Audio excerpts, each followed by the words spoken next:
আর এই সুযোগে তার সঙ্গে আবার সুসম্পর্ক করে তুলব। তারপর মোক্ষম সুযোগ পেয়ে রাতের অন্ধকারে কালুখা সোনাময়ীর প্রসাদ আক্রমণ করে। কালু শেঠ প্রাসাদে হামলা করেছে। আর শুরু হয়ে যায় দুষ্ট সাউন্ডের এক এপিক প্রতিযোগিতা।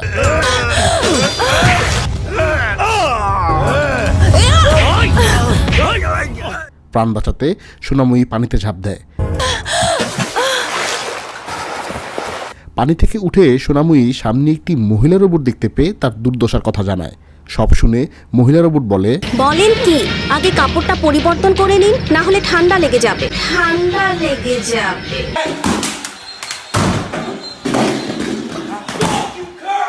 পরদিন সকালে সোনাময়ী গ্রামবাসীকে দেখে দুষ্ট শব্দ করলে ইশাখা খামোশ বলে রাগ দেখান।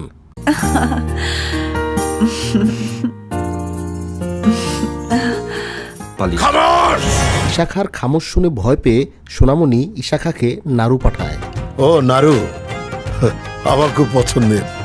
নাড়ু খেয়ে শক্তি অর্জন করে ইশাখা কালো শেখের সাথে যুদ্ধ ঘোষণা করে এবং কালো শেখকে পরাজিত করে সোনাময়ীকে তার রাজপ্রাসাদ ফিরিয়ে দেয়। বিনিময়ে সোনাময়ী তাকে আরও নাড়ু খেতে দেয়। এই নিন আপনার জন্য নাড়ু।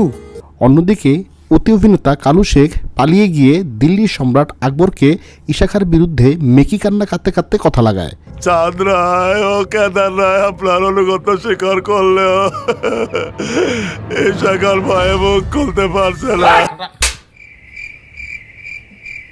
কালু শেখের মেকি কান্না শুনে সম্রাট আকবরের চরিত্রে অভিনয় করা রোবটটির চোখের তার ছিঁড়ে যায় এবং রোবটটির চোখ দুটো অনিয়ন্ত্রিতভাবে কাঁপতে থাকে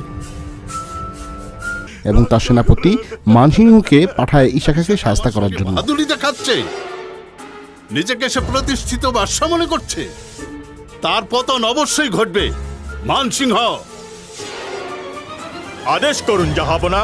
আপনাকে বাংলার সুবেদার করে পাঠালাম। আপনি সেখানে ইশাখাকে দমন করে সেখানকার প্রজাদের রক্ষা করুন। আমার বিশ্বাস আপনি বাংলাকে স্বাধীন করতে পারবেন। কিন্তু ইশাখা সোনাময়ীর হাতের বলবর্ধক নাড়ু খেয়ে মানসিংহকে যুদ্ধে পরাজিত করে। যুদ্ধে হারার খবর পেয়ে সম্রাট আকবর নামধারী রোবটটার এবার মাথার তারু ছিঁড়ে যায়। সেজন্য যেখানে দুঃখ বা রাগের এক্সপ্রেশন দেওয়ার কথা, সেখানে হারার খবর শুনতে শুনতে গোলাপ ফুল হাতে রোমান্টিক এক্সপ্রেশন দেয়। জাহাপনা, মানসিংহের তলোয়ার ইশাখার তলোয়ার আঘাতে ভেঙে যায়। তারপর ইশাখা নতুন একটি তলোয়ার মানসিংহকে প্রদান করে। এ কথা শুনে আমি সত্যিই অবাক হয়েছি।